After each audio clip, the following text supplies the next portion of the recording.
शांति 27/7/1971 अव्यक्त बाप-दादा मधुबन। बुद्धि रूपी नेत्र क्लियर और पावरफुल बनाओ। बुद्धि रूपी नेत्र क्लियर और पावरफुल बनाओ। आज भट्टी की पढ़ाई का पेपर लिखत में दिया। फिर कल कौन सा पेपर शुरू होगा यह जानते हो? प्रैक्टिकल पेपर में कौन से क्वेश्चन आने वाले हैं उन्हों को जानते हो? किस किस प्रकार के क्वेश्चन आएंगे? कल्प पहले क्या क्या हम आत्माओं द्वारा हुआ है वह स्मृति आती है? किसी ने कहा हाँ। जब यह स्मृति आती है तो क्वेश्चन कौन से आएंगे? यह स्मृति नहीं आती है। माया सामना तो करेगी लेकिन किस किस रूपों में करेगी यह भी जानते हो कि नहीं? मास्टर नॉलेजफुल बनकर जा रहे हो ना? मास्टर नॉलेजफुल को तो इन एडवांस सभी मालूम पड़ ही जाता है। जैसे साइंस वालों अपने यंत्रों द्वारा जो भी कोई घटना जैसे कि तूफान व बारिश का आना व धरती का हिलना आदि पहले से ही जान लेते हैं। तो क्या आप सभी भी मास्टर नॉलेजफुल बनने से इन एडवांस अपनी बुद्धि बल द्वारा नहीं जान सकते हो?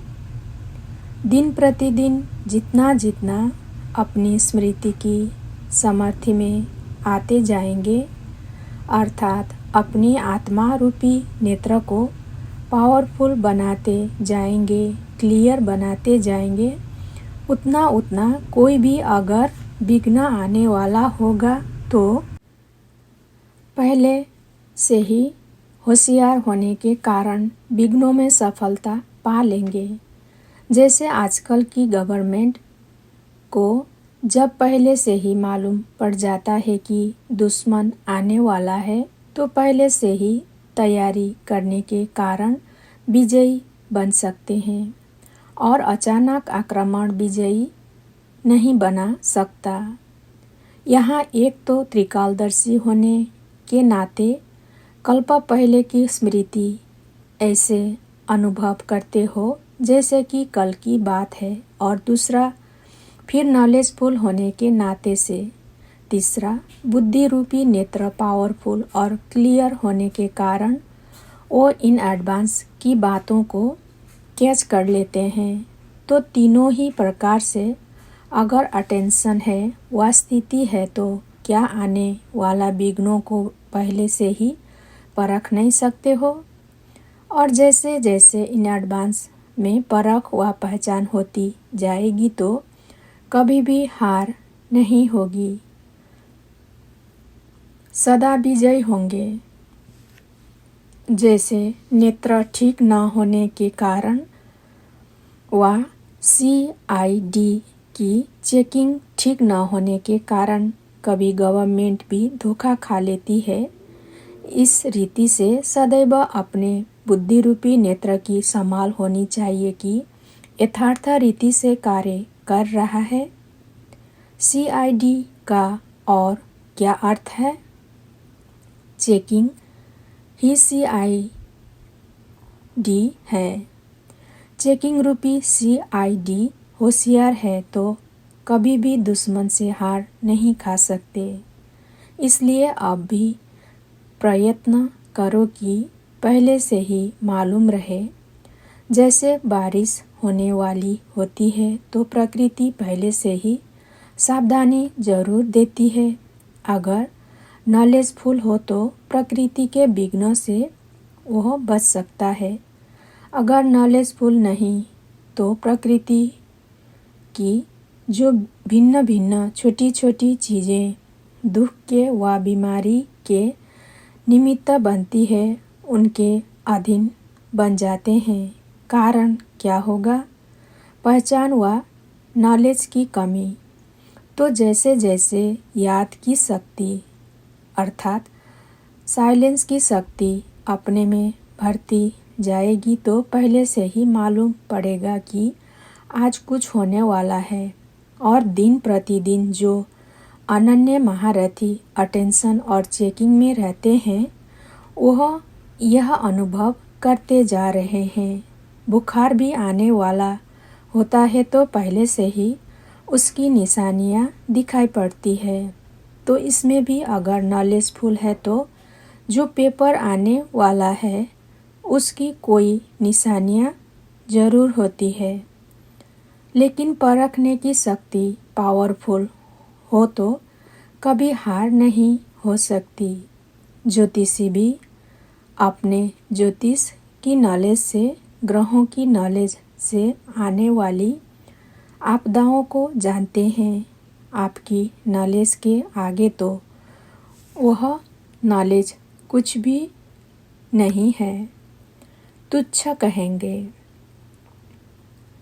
तो जब तुच्छ नॉलेज वाले एडवांस को जान सकते हैं अपनी नॉलेज की पावर से, तो क्या इतनी श्रेष्ठ नॉलेज से मास्टर नॉलेजफुल यह नहीं जान सकते? नहीं जान सकते तो इसका कारण यह है कि बुद्धि रूपी नेत्र क्लियर नहीं है। और क्लियर न होने का कारण क्या? केयरफुल नहीं। केयरफुल न होने के कारण नॉलेजफुल नहीं। नॉलेजफुल न होने कारण पावरफुल नहीं। पावरफुल न होने के कारण जो विजय की प्राप्ति होनी चाहिए वह नहीं होती। तो अपने नेत्र को क्लियर रखना मुश्किल बात है क्या? इस बारी जो भट्टी में आए हैं वह मधुबन से अर्थात वरदान भूमि से क्या वरदान ले जाएंगे?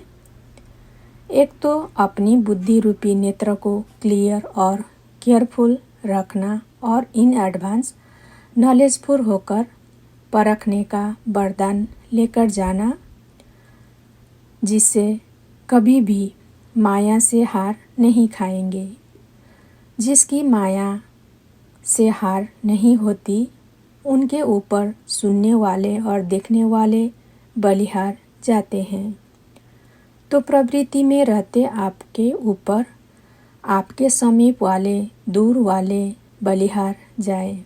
उसकी युक्ति यह है कि बार बार हार न हो। जब बार बार हार खा लेते हो तो हार खाने वाले के ऊपर बलिहार कैसे जाएंगे? इसलिए सभी को अपने ऊपर अर्थात बाप के ऊपर बलिहार बनाने के लिए कभी हार नहीं खाना। हार पहनने के योग्य बनना है, न कि हार खानी है। यह है प्रवृत्ति में रहने वाले पांडवों के लिए विशेष रूप की शिक्षा। जब अपनी प्रवृत्ति में जाते हो तो प्रवृत्ति को प्रवृत्ति की समझेंगे व और कुछ समझेंगे। प्रवृत्ति वाले हैं, यह नाम बदल गया ना। अभी प्रवृत्ति को अधर कुमार कहेंगे। अपनी प्रवृत्ति का जरा भी संकल्प नहीं आए। किसी ने कहा ऐसे ख्याल आने का सवाल ही पैदा नहीं होता। सवाल तो पैदा होता है लेकिन ख्याल पैदा न हो, ऐसे कहो। हम प्रवृत्ति मार्ग वाले हैं। यह रजिस्टर आज से अपना बंद करके नया रजिस्टर सेवाधारी का रखा है, ऐसे समझे। दीपावली पर पुराने चौपड़े खत्म कर नए रखते हैं ना। तो आप लोगों ने भी सच्ची दीपावली मनाई। दीपक भी अविनाशी जगाया। पुराने प्रवृत्ति के स्मृति का व पुराने संस्कारों का चोपड़ा भी खत्म किया। जैसे स्मृति वैसे संस्कार बनते हैं। तो यह चोपड़े पूरा जला दिए व कुछ किनारे रख दिए हैं। अगर किनारे रखे होंगे तो कभी भी बुद्धि उनमें जाएगी। जलाकर खत्म किया व कभी कभी देखने की दिल होती है। कोई चीज़ ऐसी होती है जिससे डर लगता है तो उसको किनारे रखने की बजाय ख़त्म किया जाता है। झूठी चौपड़ी बनाने वाले गवर्नमेंट से डरते हैं, इसलिए वह कागज़ जलाकर भस्म कर देते हैं जो किसको निशानी भी ना मिले।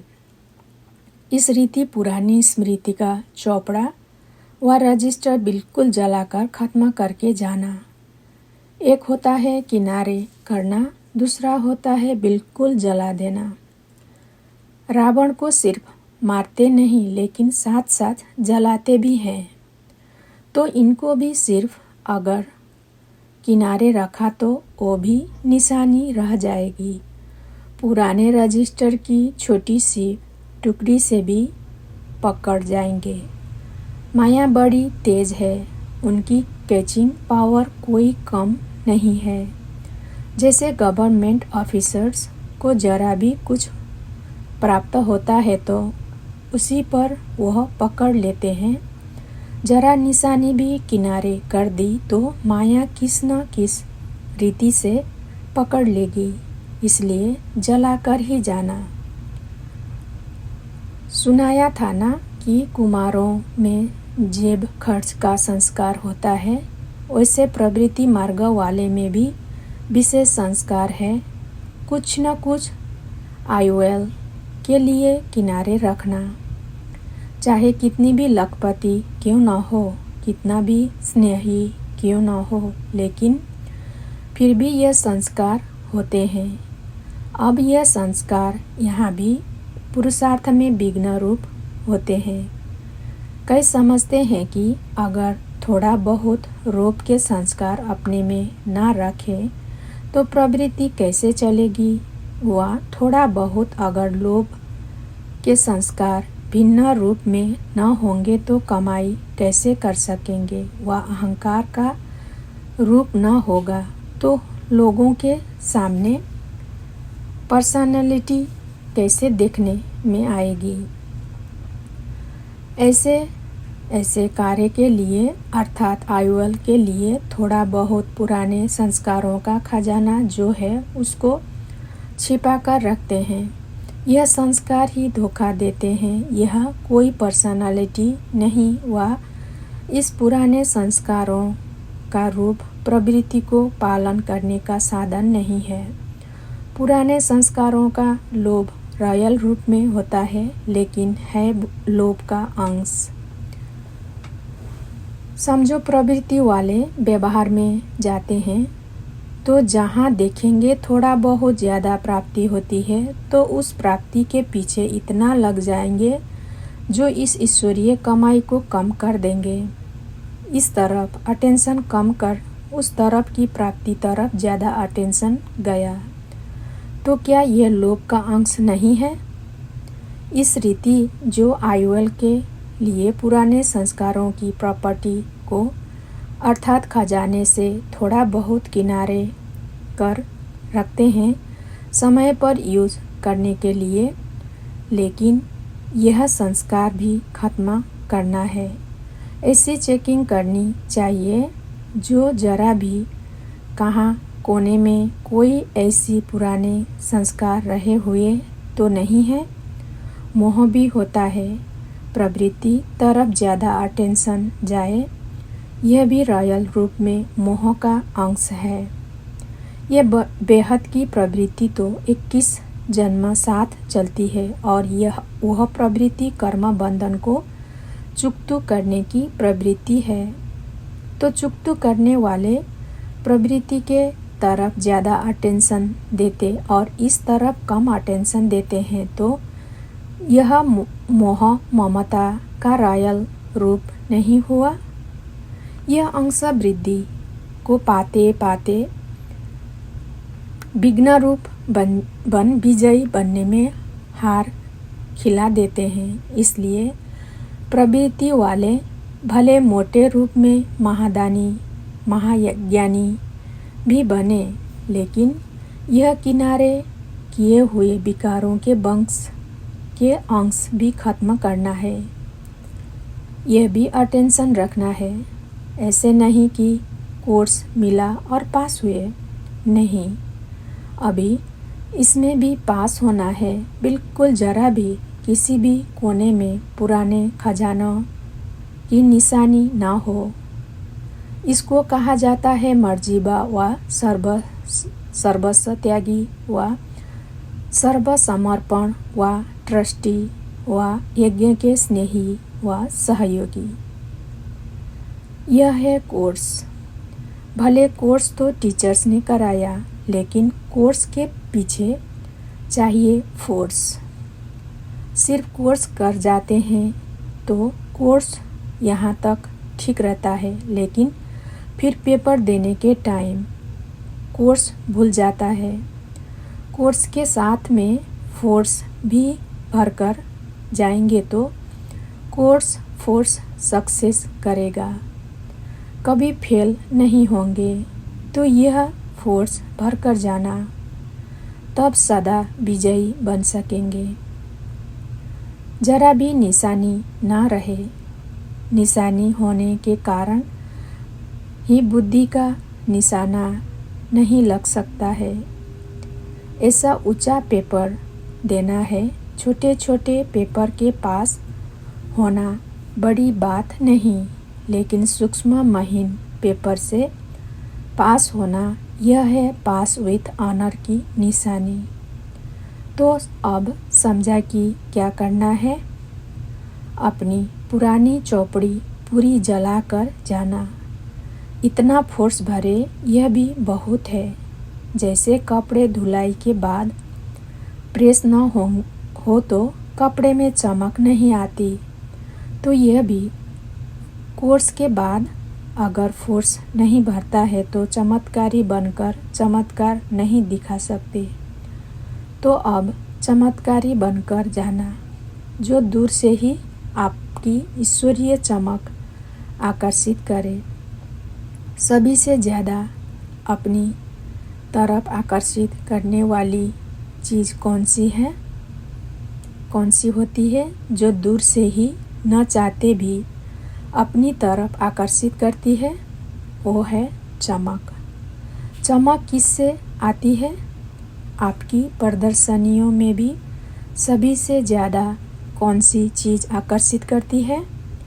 एक तो लाइट अपनी तरफ आकर्षित करती है, दूसरी माइट अपनी तरफ आकर्षित करती है। फिर उसमें कोई भी माइट हो, अपने में ईश्वरीय लाइट व अपने में ट्रांसफ़र होने की माइट हो तो भी आकर्षित करते हो, जो अपने को ट्रांसफ़र नहीं कर सकते। तो ट्रांसफ़र करने की लाइट और माइट अपने में धारण करने से हर आत्मा को अपनी तरफ आकर्षित कर सकेंगे। अच्छा, ओम शांति।